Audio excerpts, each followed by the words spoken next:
Okay, let's talk about topic 1.8, valence electrons and ionic compounds. I'm Miss Pinkerton, and I'm happy that you can join me today.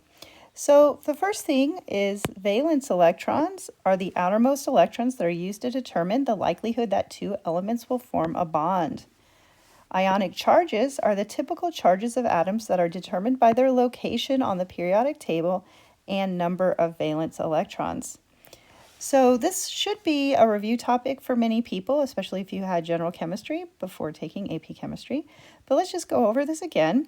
Remember that valence electrons are determined by their position on the periodic table. This is group 1 and group 2. These are metals. And group 3. They will lose electrons to form cations. And again, we have carbon, which is its own little special being, and it has 4 valence electrons that it can gain or lose.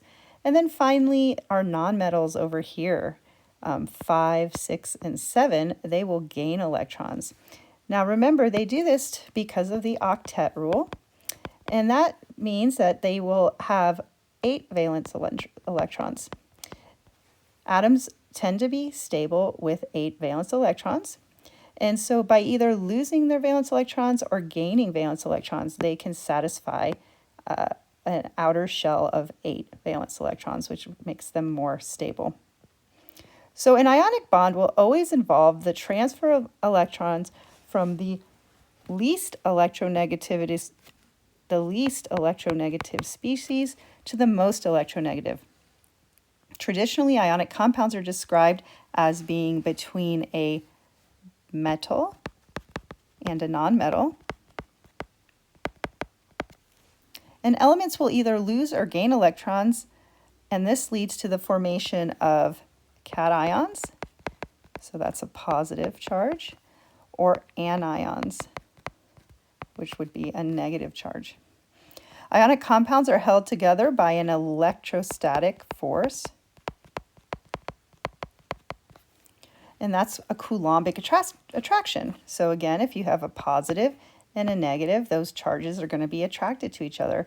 And the magnitude of those charges, which is the charge on that ion, say it's a +1 or a 2 negative, will cause that Coulombic attraction to be greater.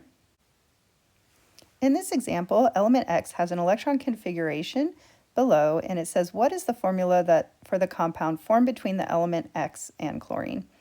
So there's 2 ways I could do this. I could just see that this has 3 valence electrons, and anything that has 3 valence electrons will lose those valence electrons.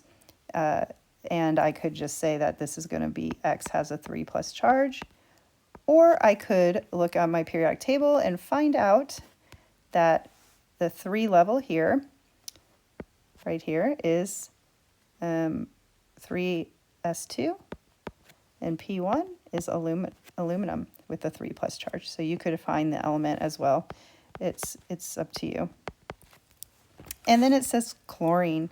So it's going to form a bond with chlorine. So if I look at chlorine on the periodic table, well, this tells me right here that chlorine is a negative charge already. But I know that chlorine is in group 7 and that it's going to form a -1 charge. It's going to gain an electron to form a negative charge. Oops. Okay, so I know that aluminum and chlorine have to combine to form a neutral atom. So if aluminum has a 3+ charge and chlorine has a negative charge or a -1 charge, I need 2 more chlorines to form a 3 negative charge. So my chemical formula would be AlCl3, because this adds up to 0. And I can only add additional charges by adding additional ions. Now some of you might have learned that little trick where you have a 3+ charge and a negative charge, and you can do the little crisscross method. We don't bring the charges down, or the 1, but we end up with aluminum and then chlorine 3. So that's another method you could use. If we want to just keep it in X form, it would be XCl3. So either one of these answers is the correct answer. Now your turn. It says calcium reacts with a certain element to form a compound with the general formula of Ca X2. What would be the most likely formula if now X formed with sodium? So pause the video and see if you can figure out what the formula would be if Na were here instead of calcium. So I'm going to look up calcium, and calcium is right here, and it tells me that already on this periodic table that calcium is a 2+ charge. But if I didn't know that, we could see that calcium is group 2. It has 2 valence electrons, which it will lose. It's a metal, so metals lose their valence electrons, and when it loses 2 electrons, it'll form a 2+ charge. So I know that calcium has a 2+ charge, and I have 2 X's, and those have to add up to 0. So I know that each X has to be a -1 charge.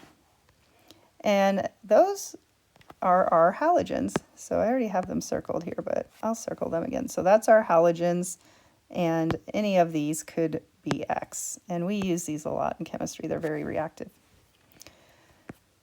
So now I have sodium.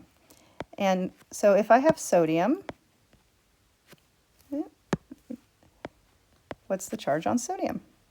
So if I look up here, I see that sodium has a plus charge on it.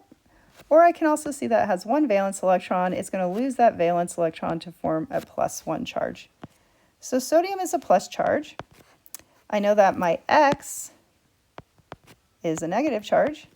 It has to equal 0. Well, it already does. So my combination is just going to be NaX, and that's my answer. And again, these are ionic bonds between a metal and a nonmetal, or items that form a charge.